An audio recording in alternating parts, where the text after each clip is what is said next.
তপলি জাতিগোষ্ঠীর উন্নয়নের নানা উদ্যোগ গ্রহণ করে বাস্তবায়িত করছে বর্তমান সরকার। তাদের উন্নয়নে যে প্রকল্পগুলো নেওয়া হচ্ছে সেই প্রকল্পগুলি বাস্তবায়িত করার ক্ষেত্রে ব্লক লেভেলে কমিটি পর্যন্ত গঠন করা হয়েছে। আর ব্লক লেভেলে কাজ করতে গিয়ে কোনো সুবিধা অসুবিধা হচ্ছে কিনা সেই বিষয়ে জানার জন্য আজ সোনারতরী গেস্ট হাউসে গুরুত্বপূর্ণ বৈঠক অনুষ্ঠিত হয়েছে। বৈঠকে পৌরোহিত্য করেন তপশিলি কল্যাণ দপ্তরের মন্ত্রী সুধাংশু দাস। এছাড়াও দপ্তরের সচিব ও অধিকর্তা এবং রাজ্যের বিভিন্ন ব্লক গঠিত এসসি সাব কমিটির চেয়ারম্যান এবং সদস্যরাও উপস্থিত ছিলেন।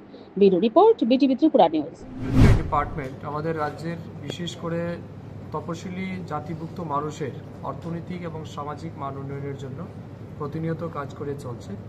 তার মধ্যে আমাদের এই ডিপার্টমেন্টের অন্যতম স্টেক হোল্ডার যারা আছে তাদের মধ্যে যেমন আমাদের block level SC sub committee আমাদের রয়েছে।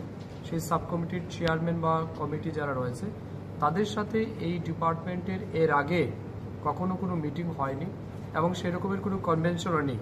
তো আমি ডাইরেক্টর এবং সেক্রেটারিকে জিজ্ঞেস করলাম যে তাদেরও একটা রুল থাকা উচিত, আমাদের যে প্রগ্রেস চলছে বা ডেভেলপমেন্ট অ্যাক্টিভিটিস চলছে তাদেরও সেখানে কিছু না কিছু ইনভলভমেন্ট থাকা উচিত।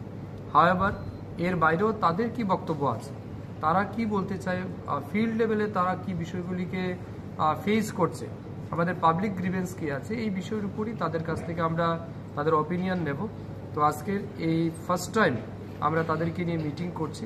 তো আমি আজকের এই মিটিংয়ে আমাদের রাজ্যের বিভিন্ন ব্লক থেকে আগত যারা চেয়ারম্যানগণ এসেছেন, কমিটির অন্যান্য সদস্য এসেছেন, তাদের সবাইকে ধন্যবাদ জানাচ্ছি, অভিনন্দন জানাচ্ছি যারা আজকের এই মিটিংয়ে উপস্থিত হয়েছেন।